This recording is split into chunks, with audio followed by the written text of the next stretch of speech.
Hello everyone, this is Sakthivarsan from the Department of Physician Associate in Yenepoya School of Allied Health Sciences. Today I am going to present a topic on osteoarthritis. Before moving on to the detailed discussion about the disease condition, let's see the specific learning objectives. At the end of the session, the audience will be able to define what is osteoarthritis, differentiate between the two types. The first one is primary osteoarthritis and the second one is secondary osteoarthritis. Interpret the changes in the X-ray, explain in detail about the both conservative and surgical management, as well as differentiate between the osteoarthritis of knee and the hip. Moving on to the introduction, osteoarthritis is defined as a degenerative, non-inflammatory joint disease and characterized by destruction of the articular cartilage and formation of the new bone at the joint surfaces and margins. Even though this condition involves all the joints in the body, this is very common in hip and knee. Moving on to the etiology, the osteoarthritis is usually caused by the uneven distribution of the load stress across the articular surface in the joint. In this picture, we can able to differentiate between the normal joint and the affected joint. In the normal joint, both the bone and cartilage are normal. In the affected joint, there is a thinning of the cartilage and both the bone ends are rubbing together and there is a presence of the bone spur, which is a new bone formation.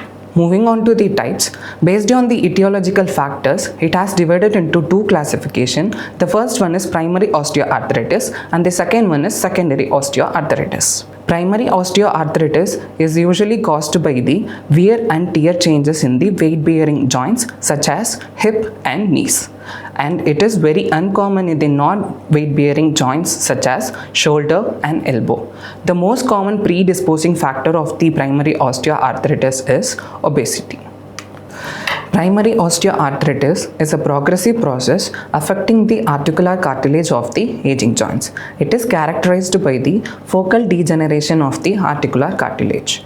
It undergoes fatigue failure, leading to fragmentation of the surface and fibrillation. In the later stages, the cartilage gets fully eroded and exposing the sclerosed, which means eburnated bone, and subchondral cysts are also formed in this later stage. The bone undergoes reactive hypertrophy, forming the peripheral osteophytes. The synovial member undergoes hyperemia, which means there will be a reduced blood flow and reactive inflammatory thickening. As there is no destructive pathology, the joint does not get ankylosed. Moving on to the second classification, which is known as secondary osteoarthritis. Secondary osteoarthritis is usually caused by any previously occurring disease or disorders of the joint. It may occur in any age and can involve any joint in the body. Some factors are associated with the secondary osteoarthritis, which are congenital malformation of the joints, traumatic alteration of articular surfaces causing articular incongruence, loose bodies in the joint, deformity of the joints such as coxa vara, genuvarum, hip bone affecting conditions like Perthes disease, slipped epiphysis, avascular necrosis of the femoral head, and finally internal derangement of the knee. Moving on to the pathology, at first, the initial changes occurs in the articular cartilage, which helps the both bone ends from the friction.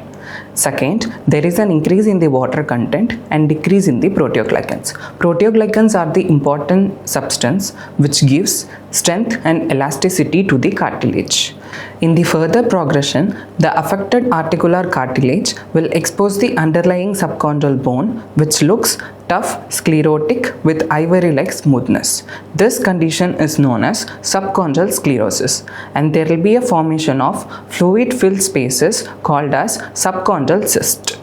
In order to correct the disease condition, the body will try to form the new bone, which is known as osteophytes or bone spurs. In the last stage, there will be a thickening of the capsule and synovium, which will lead to the stiffness and deformity of the joint. Moving on to the clinical features, the first one is pain that starts insidiously and increase over time. Second one is swelling as a result of the joint effusion. there will be a stiffness from the thickening of capsule and the synovium. The further clinical features like crepitus while moving the joint, limping due to pain and deformity of the joint are also the important features of the disease condition. Moving on to the further clinical features during the on-examination, the joint looks tender and swollen, synovium will be thickened, and there will be a restricted movements in the joint surfaces. Deformities such as genu varum and genu valgum may be present. Muscle wasting around the involved joint is usually seen during the on-examination. Moving on to the radiological features of the disease condition, X-rays of the involved joint will show the features like asymmetrical narrowing of the joint space, subchondral sclerosis and subchondral cyst, osteophytes at the joint margin, and the further radiological features like loose bodies within the joint surface, and in the later stage there will be a subluxation, which means there will be a partial dislocation of the joint, and dislocation, which means the joint will get fully dislocated, and finally there will be a deformity of the joint if it is present. In this picture, we can able to see the various radiological features of the disease condition.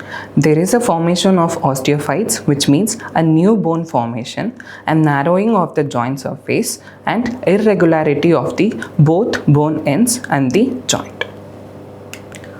Moving on to the management, the principles of management include relief from the pain, avoiding overloading of the joints, restoring mobility in the joint including deformity correction, lifestyle modification including weight reduction.